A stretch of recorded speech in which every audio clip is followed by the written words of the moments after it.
On the item relative to the volunteer program, we wanted to bring this item to you. There is an existing handbook. I wouldn't necessarily say it's a policy or program, but there is a Live On Volunteer Handbook, and we do encourage volunteerism in the parks. It's a very critical part for being able to manage everything that we do in the parks. So what we've done is we've provided a staff report that summarizes what we have. We have two different types of volunteers. We have the Live On volunteers, where that would be somebody that would take residence on site of one of the county parks, and that they would live there and they would provide volunteer assistance during the time that they are living there in exchange for being able to live on county property. The second is a general or project volunteer, and that's as we come up with projects. Sometimes people bring ideas to us and ask as far as can we volunteer and do work at the county parks. And we've had a couple projects that have been very successful in that regard. But those are more of the project's done, and then that kind of moves forward. Under that kind of general volunteer, we also have people that just want to volunteer time and come in and help wherever they can, whenever they can. We have been trying to get a little more grounded as far as establishing a more robust volunteer program, but we have had the ability to like I mentioned, to have a couple of projects that were successful. One relative to trails, where there was a bike event that wanted to use Toro Park, and in doing that, they did some work on the trails at the supervision and direction of county staff to make sure that it was done in accordance with how we wanted our trails maintained. And then also with the cross-country group coming in and managing that trail area that benefits both their event, but then also benefits the park in general, and the fact that work was done. Relative to the Live On volunteers, it requires a minimum of 20 hours of work a week. We've been trying to kind of get a handle on that and to make sure that that it is occurring, manage the amount of time. It's also supposed to be a limited time frame on the property. That hasn't been as strictly adhered to, and what we're looking at doing is actually updating that handbook and the program. And so one of the things that we would like to get out of today is some direction. Are the parameters, the 20 hours, the 3 to 6 months living on the county property, are those still appropriate? Do we need to make those changes before we go out and really either solicit people to work on as volunteers or enforce the handbook? We wanted to have that conversation so that we're making sure that we're going the direction that would be the ideal solution. We have provided some recommendations for the commission and the committee to consider. Those are in the staff report. I don't know if you want to go through those, or if you'd like to have general conversation from the public first, or how you would like to manage that. But the staff report outlines some recommendations that are there for conversation and consideration purposes. So I think we should have the opportunity for people to kind of do pros and cons, but I guess before we do that, I want to make sure that people have had an opportunity to take a look at the volunteer handbook, and I don't know that has been so. So looking at members of the commission, you have an opportunity to take a look? It's in here, okay, good. Question that I have, just two things before we get into this. One is that I don't think that the volunteer handbook has been brought to the board. Is that correct, for any kind of? That's correct. It's just internal.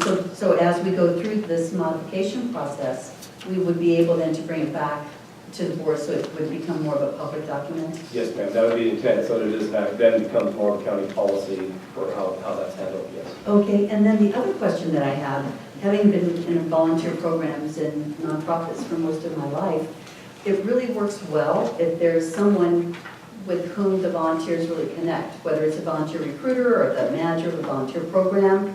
And I'm wondering if there has been any discussion, and I didn't see that particularly in your notes, if there's been discussion about that kind of position specifically. We have, and Sean, I won't be here with me. We've had those conversations. Right now, we do have some vacancies, and what we're talking about is utilizing one of those vacancies that would sort of become the lead for the volunteer program. There may be some other duties, but having one specific person that would be the point for the volunteers, keeping track of who the volunteers are, the live ons, where they're at, the amount of time that they're spending, as well as the amount of time that they're on the county property, those kind of things. So I don't want this just to be Mary Adams asking a bunch of questions, so let's have questions perhaps from the dais about this program. Does this apply to every county property as far as parks? The ability to live on?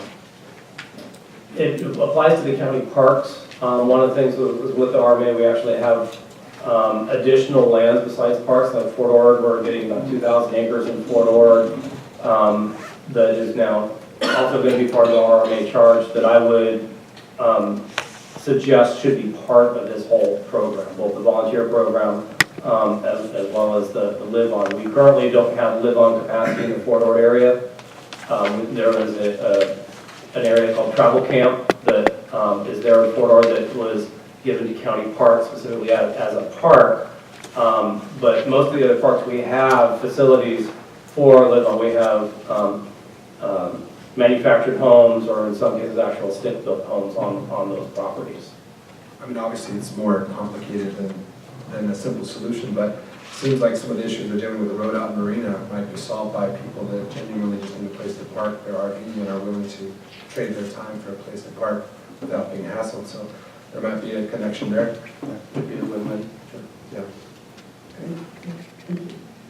Is there the current limit is 20 hours, they're supposed to volunteer, and that would be per individual or per couple, and in some cases there's a couple that's living there, right? I guess that's a matter of interpretation that maybe, needs to be addressed in the as part of the policy, that if it's a couple living there versus an individual, ideally I can get as many volunteer hours as I can, but I also want to be fair, and sometimes the person that's there, only one is actually doing the volunteer work and the other one isn't. So that's one of the things we would need to iron out in this, I believe. And do we have any information on like what other park agencies, there must be others that have similar arrangements with live-on volunteers, and is there some sort of general industry practice that, are we aware of, whether it's 20 hours or some other amount? I don't know, we've done an exhaustive review of that, but it's 20 to 30 hours is what I've been informed about. Okay. I think we probably need some sort of a job description, whether or not, so people know what the expectation is. And I kind of agree, there are a lot of little loose ends that we're going to have to pull together. Do you guys think that this is a workable situation for us to be able to capture the kinds of things that we want to get today? Well, I think at this point, I'm keeping it pretty high level. Okay. If we get some kind of direction that you want us to look at the number, for example, just taking the number of hours in exchange, if you want us to look at what other agencies have done, but that there should be some number of hours in exchange for living on the county property. That would be good direction for us to start with, and then we can have the more detailed conversation coming back with, where we've done the research and come back with a draft, and then we can have that further conversation. Okay, good. And who at this point are they reporting to, these volunteers? I think that's what Mary was alluding to. Is there a point person between the RMA and those people that are on the property or volunteering to track all of that? Not specifically. We've been trying to get that settled down. We do have, I do have a retired annuitant that had done their 960 hours and are just coming back, Cam Sanchez, and he had been working with some of that. But that's one of the things that we are hoping to get settled relatively quickly. That's always a good term. I know the Federal Trails Program does have a similar program. I've got some friends out of King City who travel with the Lewis and Clark Trail and do maintenance. It's 20 hours a week. They have to bring their own housing, but I know that they have a very thick and clear guidebook, so maybe we could, I can ask for a copy of that and get it to you. So it'll outline kind of the federal side of that. And then my question is, capacity-wise, general, as you think about the parks in the system, do you know kind of off the top of your head what capacity would be from the lakes to San Lorenzo and Manzanita? Where would you imagine there being capacity for Limbo? Probably the most capacity down around the lakes, and then Toro Park. What about Laguna Seca? Laguna Seca is a little bit different at this point with Scramp managing that facility. So actually that would be one that I would, from the county perspective, we would not be having volunteers at that facility. We currently do have volunteers. We currently do, but Scramp is managing that, so. But we might want to look at for consistency. Hi. We might want to look at for consistency, you know, and put them in there, and then also coordinate with Scramp and the CAO's office to make sure that we're all in agreement with whatever we move forward with. Good. Okay. Carl, you've had volunteers at all the parks for quite a while now. So you have a fairly good idea of what's needed to keep the volunteers there and rotate them around, and what the good parts and the bad parts were. So you should have a pretty good idea of what guidelines to set in this. It seems like you got quite a few of them, so. I mean, it's worked in the past, right? Yes. So you have the guidelines. You're just short of volunteers at this time? That's correct, and kind of there's been a change in management. There hasn't been a real constant management for about 5 years, and so it's kind of bounced around a little bit. And what we're trying to do is get the clear expectations, get it set, and then start moving forward and trying to rebuild that program. Have you found one person that's going to be in charge of these volunteers, or because I saw that as a problem while I was out there. They had too many people trying to tell them to do too many different things, and they were just all over the place. Yeah, we identified a position. It's currently a vacant position that we would utilize for that, so we need to recruit for somebody that would come in and do that. At this point, we don't have one specific person handling that. Okay, thank you. I can ask. Hang on, she'll say that.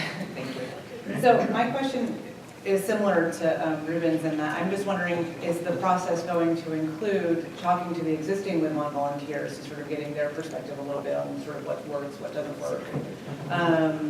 And making sure you sort of consider that as you move forward. Because I do know that there have been a couple of volunteers on and off for many years, and in many ways they probably know the parks a lot better than many of us. I also had a question about the provision of limiting the stay to 6 months on a park and then having sort of a 3-month interim period where they're not, is that off of all parks completely, or is that, could they move to a different park after 6 months? Or is that sort of taking them out of the park system for a full 3 months and then bringing them back in to any park that's available? Well, the idea is that they don't start basically just living there. Sure. But, so moving to another park would certainly be a movement, but I think that's something I'm certainly open to hearing what the preference is of that. Okay, I think just making that clear. I think the movement is a great idea. Making it clear if it's completely out or somewhere else. Does that exist within state parks? I know that the rangers, move around a bit, but I don't know whether or not, what their time frame is. Do you have any information or background on that? I do not for state parks. Okay. And I just have one really quick additional comment, is that I think it's great to have one person that oversees. And it would make sense to me, I don't know how complicated it is, to look at how they oversee not just the fact of who's coming and going, but whether or not they're actually performing their duties, the sort of actual management of the work that they do is a question that they'll have to likely interact with on-the-ground staff, but having that centralized is something to look at as well. Yeah, thank you. And I would agree, it becomes basically like having staff. Right. Right. And it should be that way. You know, I think it's almost like a management chart that we need to ensure that we have in place so that, you know, people understand to whom they're responsible and for what they're responsible. You know, I don't think that, you know, I think people are capable of doing anything. I think they just need to know what it is that is expected of them. Did you? A follow-up was when the word capacity was mentioned. Oh, yeah. When the word capacity was mentioned, I wondered, I mean, do we have, how many volunteers now? And do we have the ability to have more volunteers? Is there some sort of goal that we're aspiring towards? And then a second question on that would be, when we talk about maybe 20 hours a week, but I assume there might be some flexibility that maybe at certain times of the month or for certain events, that there needs to be 30 hours this week, but maybe only 10 hours the following week. I don't know if that is something that can be arranged. Oh, kind of like a flex schedule. Yeah. I think the kind of. If they want to take a vacation I guess the more critical question is, in terms of, is there a goal towards some sort of capacity that, you know, we can only handle, we only have so many spots that we can arrange for live-on volunteers, and that's whatever it is, 15 spots or 20 or 10, I don't know what the number is. Well, and I think the capacity is a balance, because in some of these cases, it's where we have RV camping, and so if we have live-ons in that area, then we don't have it available to rent RVs. Also relative to capacity, we do have some existing structures, some of these manufactured housing or permanent housing that have been built at these parks specifically for the volunteer program. Those also are there for live-on staff. And again, so if we have a ranger or a maintenance person that's living on site in one of those existing houses, then we don't have it for a volunteer. So, you know, capacity is a little tenuous in that. It kind of depends on what we have and what, you know, we wanted. That's part of why we're doing the master plans. And looking at those master plans will be, you know, how much do we want to set aside for volunteers? How many, you know, live-on volunteers do we want to limit a park to? Maybe it's only one at Manzanita, but 2 at Toro, or some other number. I'm just kind of throwing numbers out there. I think it kind of depends on the nature of the park and the types of things that you know go on at the park that the volunteers would be working on. And I think that's something we could when we come back is kind of look at it park by park and you know what's there from a physical structure perspective, as well as what's there where the volunteers would be potentially providing services that would help with that park. And that might help get us to a better capacity kind of number discussion. I'm also wondering that, I mean, it sounds like some of the volunteers help with collecting the toll booths. Some probably do bathroom cleanup. Some perhaps are accomplished stonemasons, and I've heard of some building walls down at San Lorenzo and so forth. That's one type of volunteer, but I also, like going to national and state parks, quite often when you go into a campground, there's a campground host, and I don't know how much work they do. It perhaps is really dependent upon one week they have a lot of tourists that ask a lot of questions and require much more service than another time when there's hardly any questions, and how do you equate to this 20-hour or something, I don't know.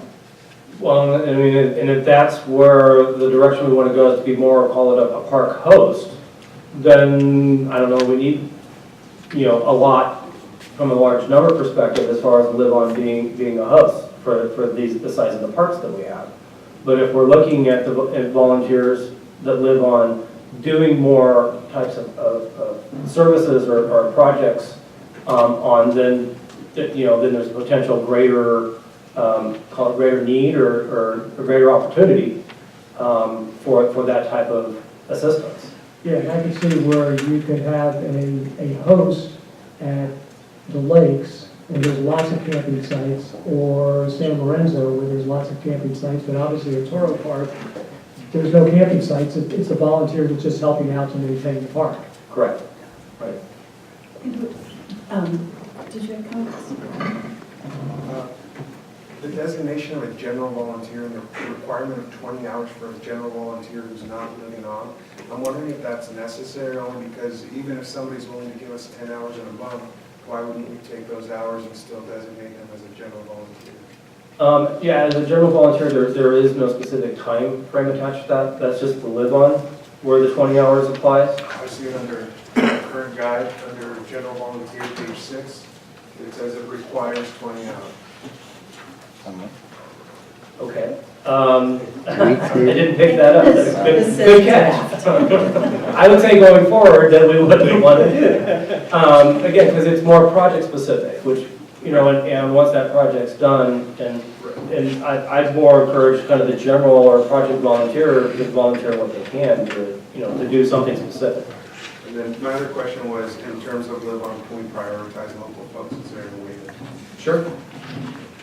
Well, I'll check with council. Looks like I I think got a that- thumbs up there, but I'm not sure. Yeah, that wasn't a thumbs up. I need to look into that a little bit more. I think the bottom line is this handbook really needs to be looked over, changed. It's very old and we need to address it and update it without question. To me, I feel like the whole parks program needs to have that same sort of look. And I know there's no person in this room that doesn't feel the same way. And I think it's really sad because as we all know, and we've said this before at the meetings, these parks, our county parks, are some of the residents' only backyards. It's the only place that they can take their families for a picnic. It's the only place where the kids can go to play. And I think we have a responsibility to really ensure that these are great spots for kids. So I'm not putting you on the hot seat at all, either one of you, because I know that this has been a real it's just been vexing. You know, it's been difficult to try to get our arms around it. But I feel like there is interest in having this happen. And as we've talked about, just you and I chatting about the park system, there really are some great opportunities for us. And I think that there are enough people in our community that would like to fulfill a lot of different types of volunteer roles. I believe that we would have people who would be interested in being docents, you know, that would take kids from schools, you know, on little walks through the different park areas and talk to them about the flora and the fauna. Perhaps San Lorenzo has that, and I'm looking forward to the presentation. I remember going down years ago and getting a great tour, but, you know, it was somebody that I knew who had been engaged with it. So that, you know, there's so much here, and we're just not really taking advantage of it, making the best use of it. So as we had started off with this, I'm happy that we have someone who is coming back who'll be able to focus time on this. I think that's really going to be important. My hope is that we will take one of those very specific positions and hire someone who would report up. So we've got, again, an org chart, Right. who will be responsible for volunteers. Somebody who will have the interest and the capability of doing volunteer recruitment, volunteer management, developing the job descriptions, and taking a bigger look at the entire system. It won't apply to every park directly, just as we were talking about, and that this park might need this and this park might need that. There still we should be able to pull together the interest from the community to have a structure in place so people can just jump in and participate in parks. You know, I think it's really a great opportunity for us. I hope that we can continue with this conversation without it being too far down in the weeds, but knowing that we've got a parks guy who's coming in, and that my hope is we can even maybe set a date by when we would be able to really look at having a volunteer director. You know, to again choose a title. I know the county is a little bit different than the nonprofit world as far as what you want to call people. But my hope is that we would have the opportunity to bring someone in that has that kind of experience and interest. So do you think we could get that by January? I'm looking at Sean because. Oh, we've got hands up here. I'm sorry. Welcome my colleague back. Supervisor Salinas, welcome back. Thank you.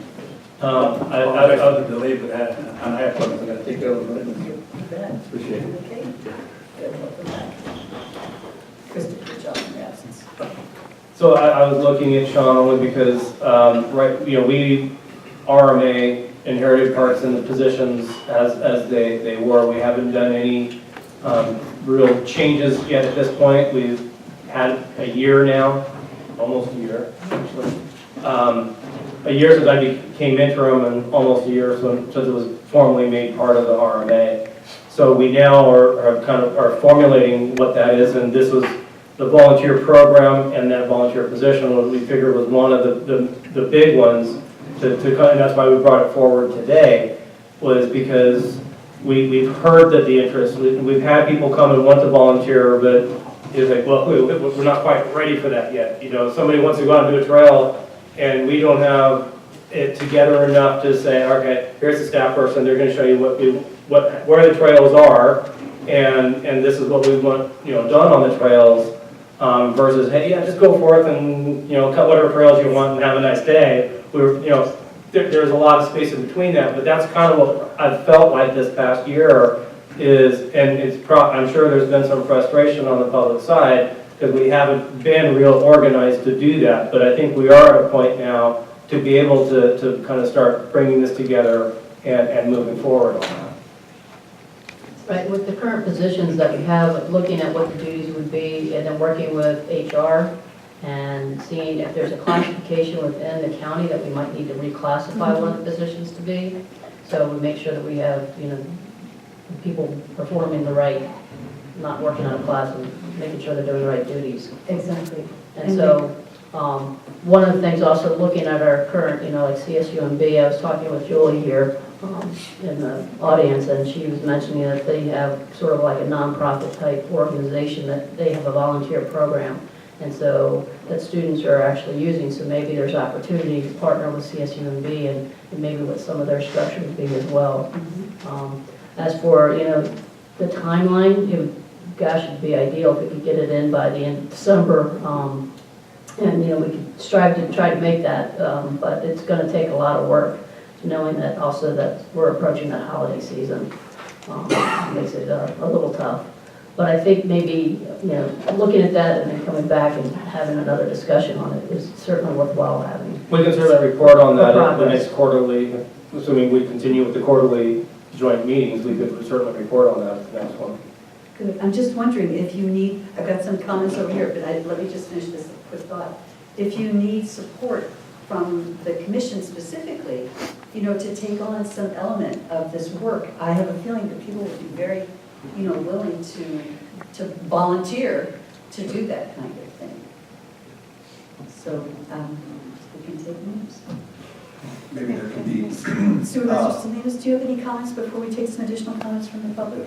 Oh, sorry, yes. oh no, I was just going to say in regards to that, if each representative of their district kind of takes responsibility for the parks in their district, that could be a start as well.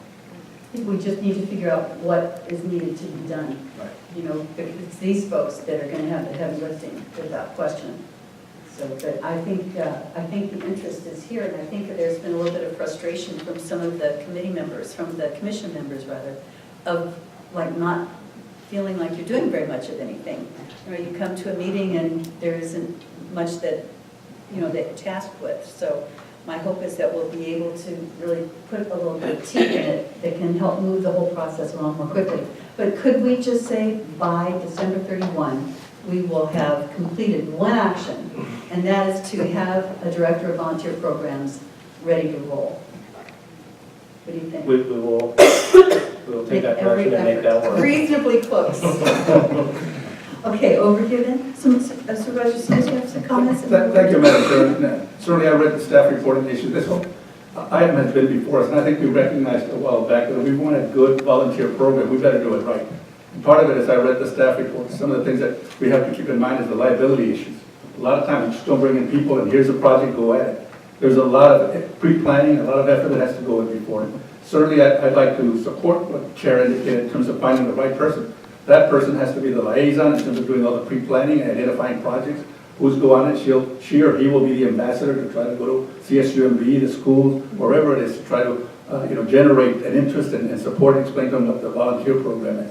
The live-ins and our lakes and others, I think, are indicative of some of the issues that we had raised before. You have to move them around, they can't stay stationary for a certain period of time because some of the legal requirements that pop up. So I think it'll be important for this person that comes in to understand all the complexities and be able to give us a good program, because we want the volunteers to have a good experience also. And there's some projects like in San Antonio with that group that came in and did a real good job at a portion of that part.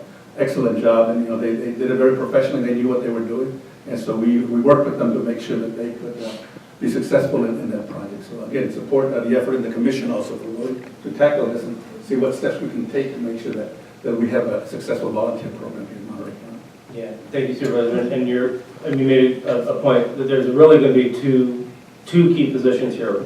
One is an administrative operations manager, which is going to be the person that is overseeing the buildings and grounds and know what projects are out there and setting the standards for what the trails look like and having kind of call it a list of, to-do list that would be working closely with this volunteer manager. So, the volunteer manager, in my mind, would be help getting the support for the operations manager to get those projects and get those types of things done.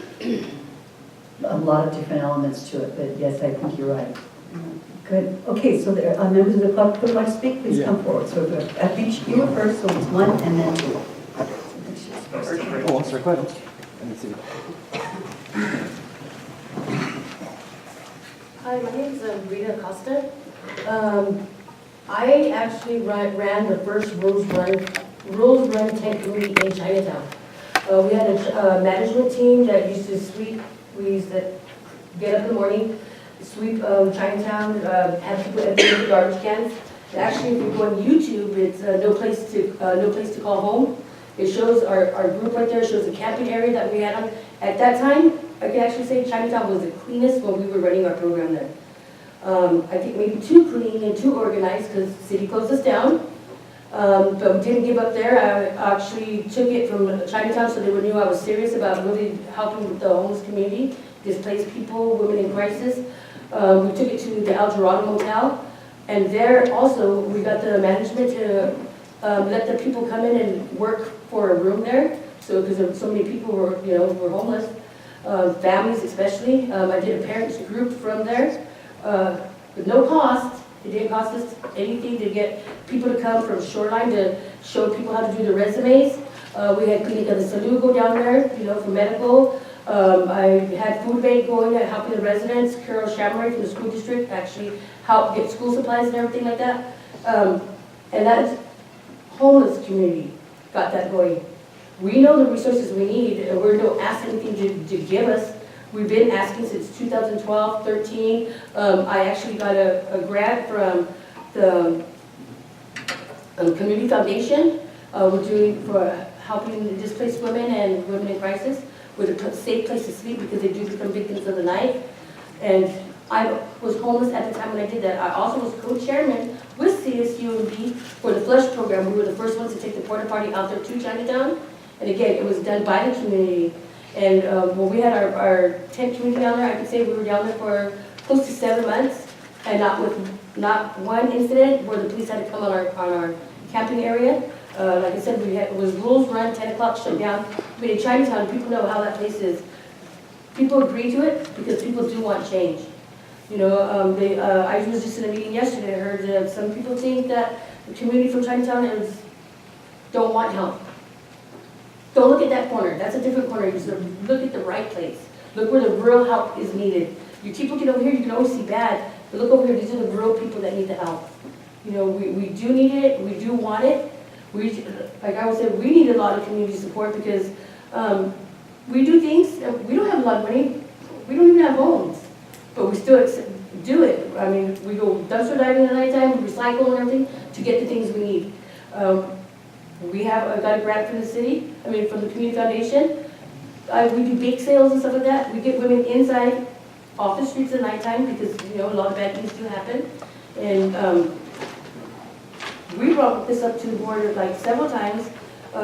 Get the community that really needs and knows what the community wants and needs. We work for everybody because it's not easy being homeless. and we don't like it, and we do have lives. I have 5 kids and I have 14 grandkids. I can't be a grandma from a tent, you know, and it's not like I said, when I get older, I'm going to be homeless, or tomorrow I think I'm going to be homeless. It happens. Some people just need a little bit more help to get back on their feet. And, you know, I mean, I say this because I see people every day look at, like if we were to, like, ew. But don't ever think it can't happen to you. I was married, I owned my own home, I lost it to real estate fraud. I never thought in my life I would be out there, but it happened. I didn't go to my kids because I wanted to be a burden on them. People just need a little bit more help. Instead of looking down at them, help them up. You know, what you guys are saying is really good, but having the community be part of it, and I'm more than sure the program will work even better. Can Because we they know be what sure they that need. we've got your name and your contact information? I'm thinking of another project as well that we could really benefit from some feedback. Okay, from you. just wanted to share that with you. Good, thank you. Sherwood Park has camping area for RVs. That's camping area for RVs. Thank you very much. Yes, you're next. There we go.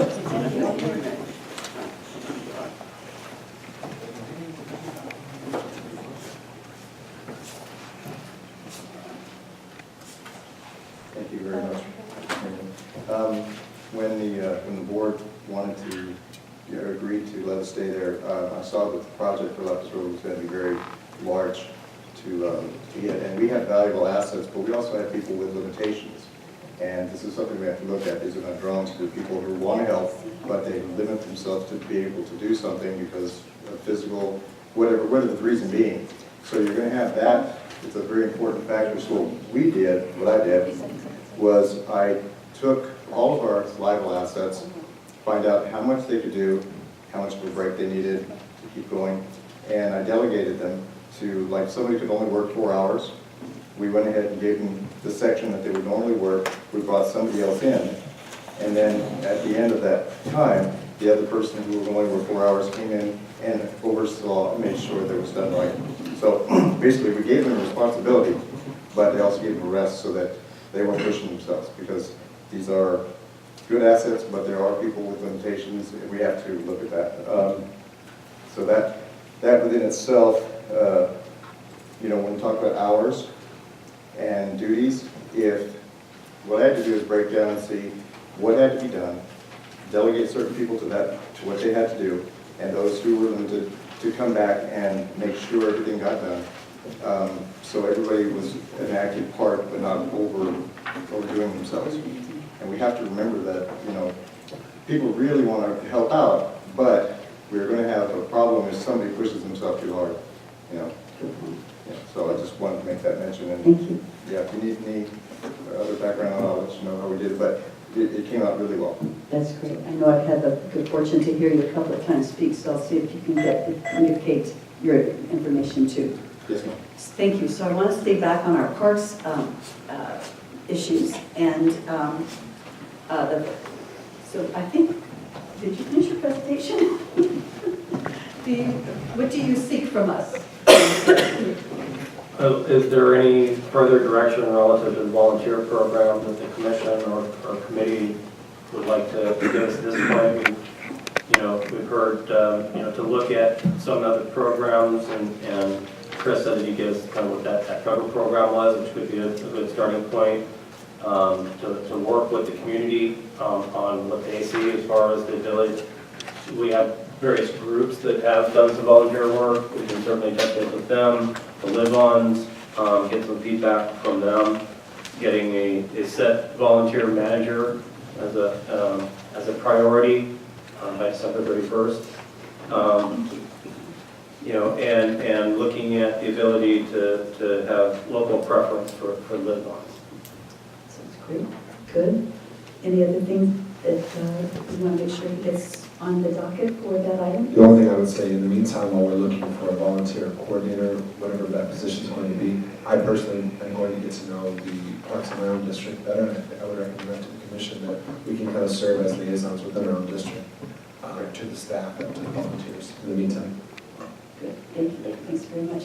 Mr. Short?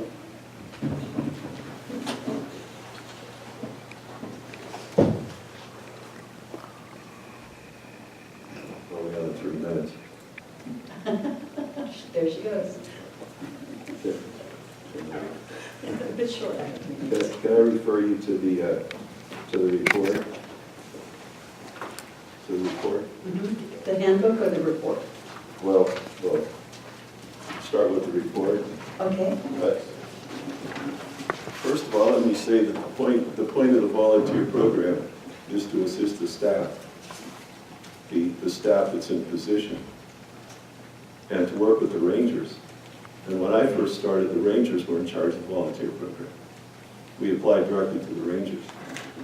And the reason for the 6-month rule is that if you're not a resident of California and you stay longer than 6 months, you now have to pay you become a resident of California, you have to pay California income tax. So that's why out-of-state volunteers leave. And there's a requirement here that the live-on volunteers should move their rigs every 3 months. I don't know what the point of that is. Now, that's just a hassle. If you have one of these things and you have to move it, it's quite a hassle. So let me refer you to, if I may, to the handbook, page 8. The handbook is very good, incidentally. I may be about the only volunteer, along with Mindy in San Lorenzo, that's ever seen a copy of this. But it's a very good little handbook, and it was given to me by Madison Johnson, who's the only ranger in North County at the present time. On page 8 it says, you will report directly to the supervising park ranger or volunteer coordinator. Well, you have to have a ranger in your park to report to. And you see then it says, point 1, you complement the paid staff. So the guidance for the volunteers is to assist the paid staff with things that perhaps they can't get done. And incidentally, the staff of the park system is emaciated. It's like a hurricane. It is so emaciated that in some parks, if volunteers weren't there, there wouldn't be anything happening in the parks. It's that bad. As an example, I am the only person in Jack's Peak. Ranger, staff, volunteer. So I do everything. I do the cleaning, cut the trees. When people have questions, I have to, the 20-hour a week requirement makes sense, but I've been told over and over by volunteers, many of whom have left, is because somebody in their brilliance decided to run up the single requirements for a single person to 24 hours a week, and for a couple to 30 to 40. So many of the best volunteers just said, well, okay, we'll go somewhere else and volunteer. If you look at page 9 of the handbook, you'll see that you're supposed to notify the senior ranger when you cannot work as scheduled, and you're supposed to accept park supervision from Parks Department staff. Well, I've said before, the rangers are the true professionals of the park system. And if you can get a parks director who is a ranger, who will love this park system the way all of the current rangers do, things will be very fine. But incidentally, the number of rangers is at a critical point. Critical. When you have 2 rangers on duty at the lakes at a time. Last weekend, they handled a 2-year-old drowning, gunshot wounds, fights, rowdiness, DUIs, standard weekend at the parks. And you only have 2 rangers doing all the work in the South County, and no rangers effectively in the North County. So really, before you start the volunteer program, you got to do something about the staff. Thank you. Thank you very much. I appreciate your perspective. Thank you. Yes. Phil Craig again. I would like to encourage some flexibility on the volunteers if we're going to redo this at all. And as an example, I would like to give a program that works currently in Fort Ord that could be applied directly to Toro Park. I'm a member of MARC, our local mountain bike club, and we go out currently twice a month and work on trails. Sometimes we just trim bushes. Sometimes, when the season allows, we build new trails, reconstruct existing trails, all volunteer work in coordination with the Bureau of Land Management. They tell us what we can do, what we can't do. It's very good communication going on there, but they make the decisions. So we have to sign a waiver before we do any of the work. I don't know how that fits in legally with the county park, but trail work gets done.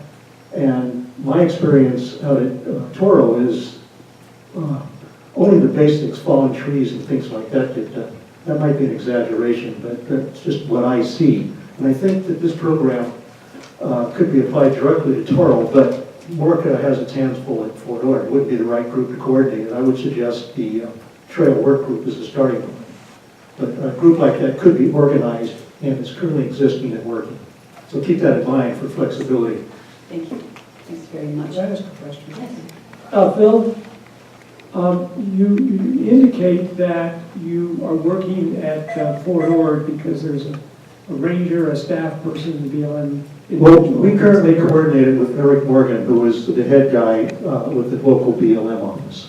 Do you have a similar opportunity in Toro Park? And it sounds like maybe one of the issues we have is we just don't have enough rangers, and you don't have someone to coordinate with. Correct. Toro Park to do the work that you'd like to be able to help out with and volunteer. Correct. What works for us currently is we have one person at Morca who coordinates with Eric Morgan directly. That keeps the communication direct and simple. To my knowledge, at Toro, maybe Keith Lefebvre for events has some coordination going on, but I'm not aware of any other work groups. There have been a few brief ones in the past which were questionably organized. Going off the Olson Trail, for example, but there's a big controversy out there since no work is being done, and the demand is big for more technical mountain biking trails. Without the county addressing that issue, it's going to happen, and it's going to happen poorly at times if it's not organized by the county. Okay, so it sounds like in part, in terms of looking at the volunteer program, we also need to look at, do we have the rangers, the professional staff to actually provide the guidance that Absolutely. needs to happen in each one of these parks? Absolutely. All right, thank you. You covering that, Mr. Hine? I'll reserve my comments at this point. Okay, thank you. And the reason that I'm saying this is that Carl and I just were talking about this, and a goal that I have and that I think you'll probably share with me is that we feel like we need to have a ranger in every park. That would be just absolutely magnificent. So I have no idea where this money is going to come from, but so far we've hired a park director, a volunteer director, and rangers for every park. So all I need now is a chicken for every pot, and we'll all be happy. Are there any other questions or comments on this subject before we move to the update on San Lorenzo? Good? Okay, great. Thank you. Thank you all so much for your really helpful input into the volunteer elements within the Parks District. And I think we're going to get moving on this. I feel very positively about it. So thank you. And now.